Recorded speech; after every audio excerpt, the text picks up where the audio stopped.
He's John Smoltz. He's a Hall of Famer, and he works MLB on Fox, the World Series analyst as well. The new rules are out, John, and I want to know, John Smoltz, the pitcher, in his prime, with the new rules, how would you take advantage of the pitch clock or the batter clock?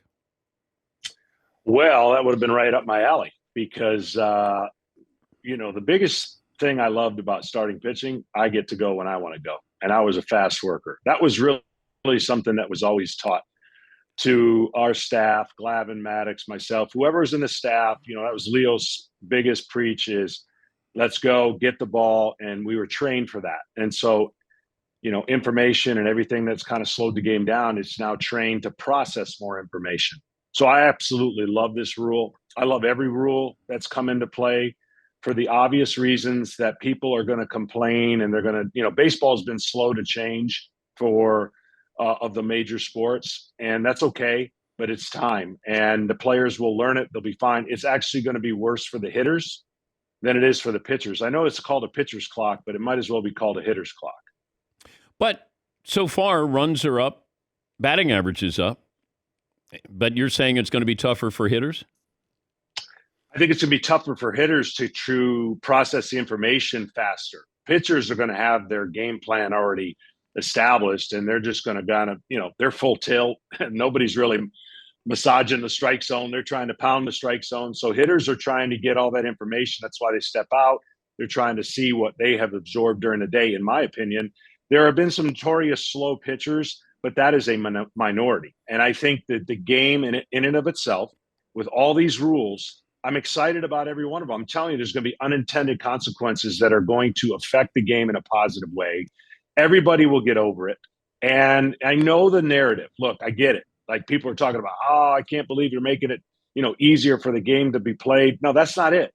The data's showing the game takes too long. And when the game takes too long, and philosophies are set in place, you can't go to an individual club and say, I need you to change your philosophy. They're not going to do that. So a rule change will cause a philosophy change because you would be stupid not to. If there's no shift and you're teaching a guy to hit the ball hard, then you'd be not along the lines of your analytics to take advantage of that. Who was notorious kind of playing mind games with you when they were in the batter's box? Oh, there would be some guys that, again, though, leadoff hitters were different, right? Leadoff hitters' job was to make us miserable because if they could work the count, work a walk, then they would work the bases. They would steal. They'd make the hitter behind them so much better because we had to pay attention to them. So leadoff hitters would play games. They would step out, fake bunt, work the count. My battles will go all the way back to Brett Butler, and we were friends. And I told him he'd never be able to bunt on me. And he was one of the best bunters in the game. And that's how he worked that's how the game was played back then. So those systems and those are not fair to compare to today because that's not the same. And, stepping out of the box then or taking way too long, there were ways to even those systems out. Those don't exist today. Of course. No, you don't throw at hitters anymore. Aaron Judge was interviewed during the game yesterday, and he said that you have to get back in and, it's quicker. So I have less time to think about the last pitch. Like he liked it that, all right, let that go. Now get in and get ready for that next pitch. Can you understand that logic? Absolutely. And that's where the strategy is going to come in. If you've heard me broadcast a lot, you've heard me talk about where the last pitch was and how pitchers don't take advantage of where the last pitch was and what the hitter did in his reaction. In other words, if I threw a high fastball and he swung at it, okay, if you take too long and that hitter forgets where that pitch is and you bounce one in the dirt, you're not taking advantage of where that last pitch is. So what he's talking about can work in an advantage for a hitter and maybe a disadvantage for a pitcher. So that's going to be balanced out. I always pitched where the last pitch was, and I pitched off of it. And I didn't want too much time to go back because I didn't want the hitter to reset. I wanted him to think about what he swung at and then make him try to chase it a little bit farther off. I didn't want time to go by so he could reset his brain. I didn't know that they have these pitching machines. We were out at the Super Bowl. We went to the Giants camp, and they can simulate Clayton Kershaw's curveball. Yeah. Isn't that wild that they could say, like, we're facing DeGrom, or, that you can kind of plug that into these machines? Yeah, those were starting to be birthed when I was at the end of my career, and I was always, me. I was always jabbing my teammates, going, "Man, I'd love to face me," but then again, no, I don't want to face me. and they were like, "Shut up, Smoltz." And I said, "Listen, that technology exists now, and yes, you can see and shape pitches and get used to shaping pitches. The one thing that's still difficult is the hand that it's coming out of that hole in the screen. So." Yeah. You can start looking at those pitches, but the timing, and that's what I've always said about pitching. Why do guys not use the windup more? Why are we like, you're letting the hitter see too much of a kind of a conformed mini stretch delivery? So those things can be mimicked and timed, and I'm all for whatever is going to help everybody, but I still think the pitcher has the advantage when he uses the windup. Would you have rather faced Glavine or Mannix? Oh man, either one. I said, listen, I said to Glavine, I said, you better hope you never go somewhere else, because I'm not dumb like the rest of those hitters. I'm going to sit on your changeup.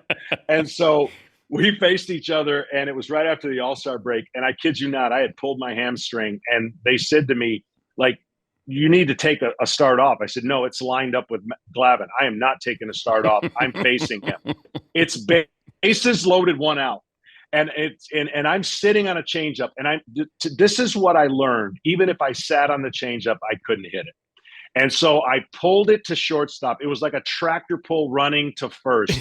I had a pulled hamstring. I was trying to beat it out, and I couldn't. I obviously faced them both at the latter part of their career, but they were so good at knowing what you were looking for and giving it to you, but not in that area. And hitters just weren't. They didn't go the other way. And when you don't go the other way against them, you lose.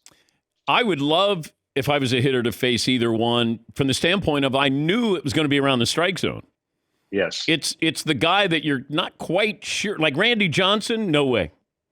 Not interested. Not interested at all.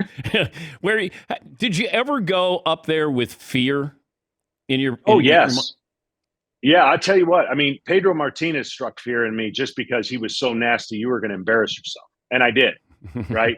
I did get lucky and get one hit off of him up the middle. But what's weird is Randy and I are in the same era. Obviously, we went in the Hall of Fame together, and we never faced each other.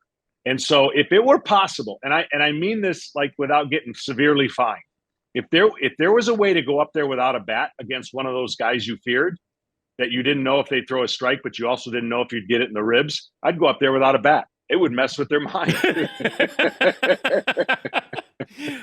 Are you allowed to go to the plate with no bat? I don't think so. But, honestly, I tried to tell everybody when Rick Ankiel was going through what he was going through, and we faced him in the playoffs against the Cardinals, and I begged every hitter, don't swing. Go up there with the bat, but don't swing. And no one could do it. And then eventually he worked his way into trouble. But there are certain guys that if they saw you without a bat, it would freak them out. And I don't think they could throw a strike.